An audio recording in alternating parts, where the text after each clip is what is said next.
could do it, and they'll be ready down there. They had a week off. They'll be fresher. They'll have some new stuff on offense, defense. They like their tricks on special teams, so we've got to be ready for everything, and I think our kids are. So, questions? Didn't ask you this on Monday. Todd Sibley, he had to get helped off last Saturday. What's his status?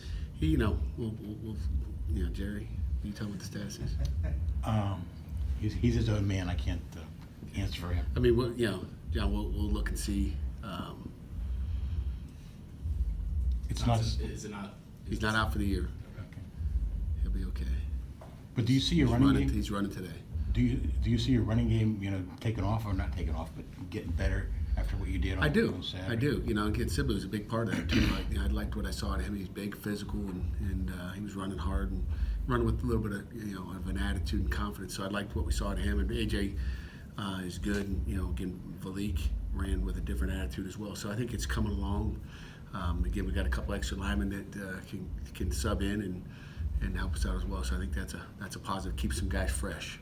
Will Vincent get more carries this week? Who? Vincent. Vince Davis. We'll see.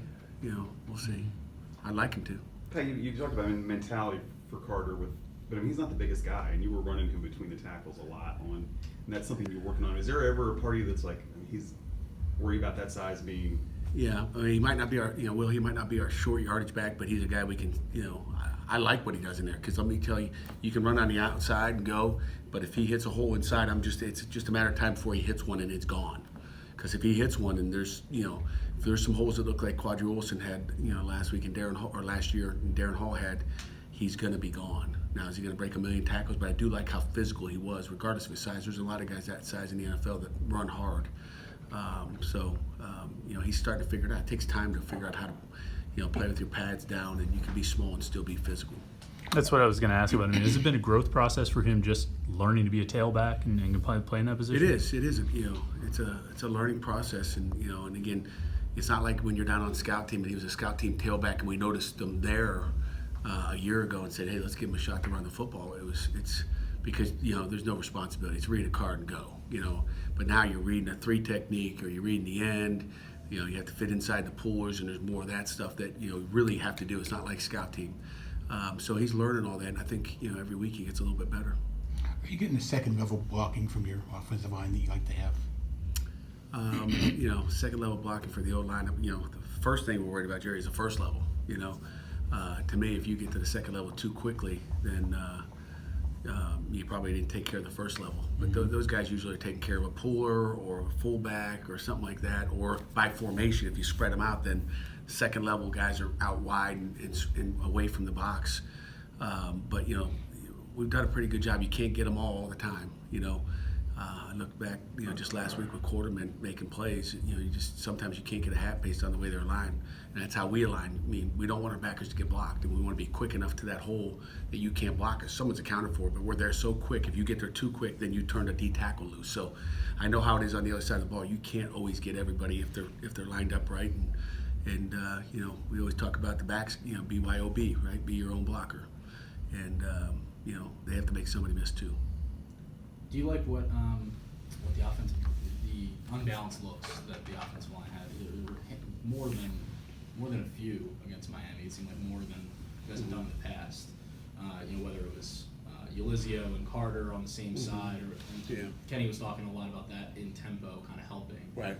What did you like out of those little snippets? We liked it against Miami. Can't tell you we necessarily like it. Against Georgia Tech, it depends on the front how they adjust, and those are all things that you sit in those meetings and try to digest and, hey, what's good? How are they going to adjust to this formation? How are they going to adjust to this backfield set, this unbalanced set? So, and again, the crazy part about that, sometimes you don't know what they're going to do. They may screw up because of what you're doing, and then you may get the wrong looks, even if, first time they may give you one look, the second time they may give you something different. So it takes time just to figure out what they want, and, is the time worth the mess? So we thought we kind of saw some looks against Miami of what they would do, so we felt good about what some of those formations would do for us.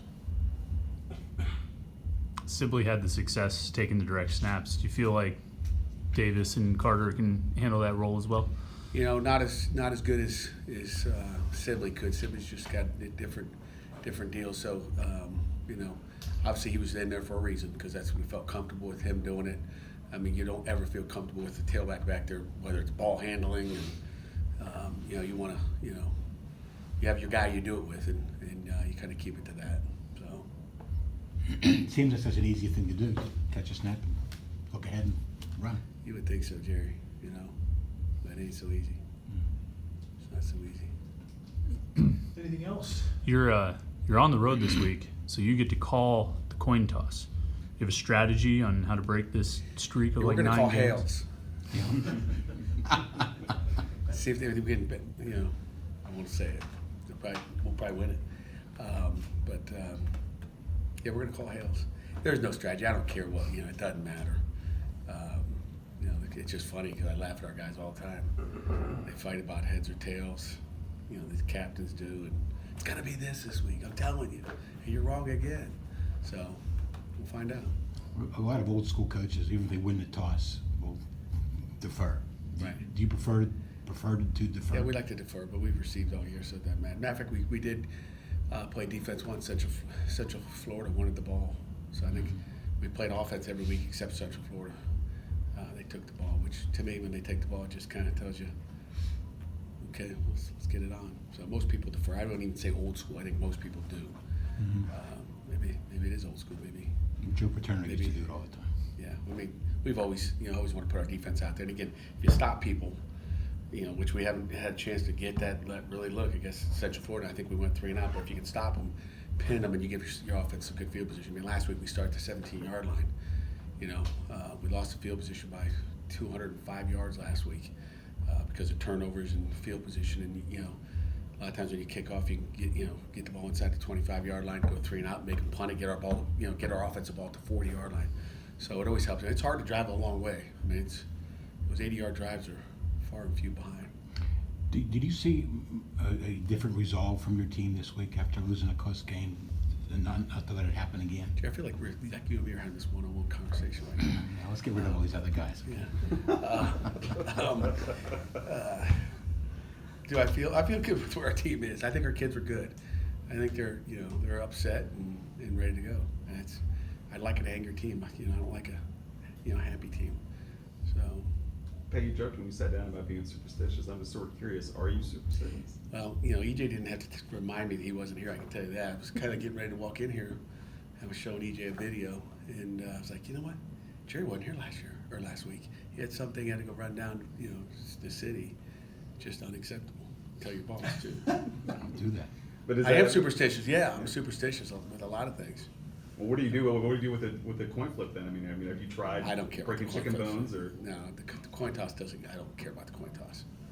It's about winning or losing. I don't care, you know, how you win, but when your top reporter doesn't show up, then it's a problem. You know, Way down the list. Well, that's what they ranked him. EJ showed me some ranking and said he was at the top. Chris is more tenured than me. Does. You're the old guy, so. That's true. I'm older than him, yeah. What are you superstitious about, if not the coin toss? Whatever leads to a win or loss. You have like a song you listen to before the game. You have anything? And I know players do. Yeah. Players do that stuff. Yeah, but I don't listen to much music before the game. Okay. Usually there's no time. But Was it like a meal thing or like a night before thing? Or it's everything. It's everything. Like, you know, our captains, we sit at the meal, we sit in the same spots. Even the kids will be like, hey, you're allowed to sit there. You sit over there. And we have a game captain every week, and they got to put him in his place, make sure he sits in the right spot. I mean, there's all kinds of little things. After a It's loss, not just so me, you, it's you, players. You flip. I mean, after a loss, well, that didn't work with pressing. Like Coach Andrews was, you know, he had a beard growing until he said, I'm not shaving it. And then he came in on Sunday, the thing was shaved off. You know, he could. So everybody's got something. I mean, I think it's natural. If things are going good, you don't want to mess it up. I got a brand new briefcase 5 weeks ago. New Pitt script, new colors. The thing's sitting in my back seat. I'm like, I ain't changing it right now. Things are going real good right now. I'm not changing the mojo. And, you know, probably this weekend I'll change it.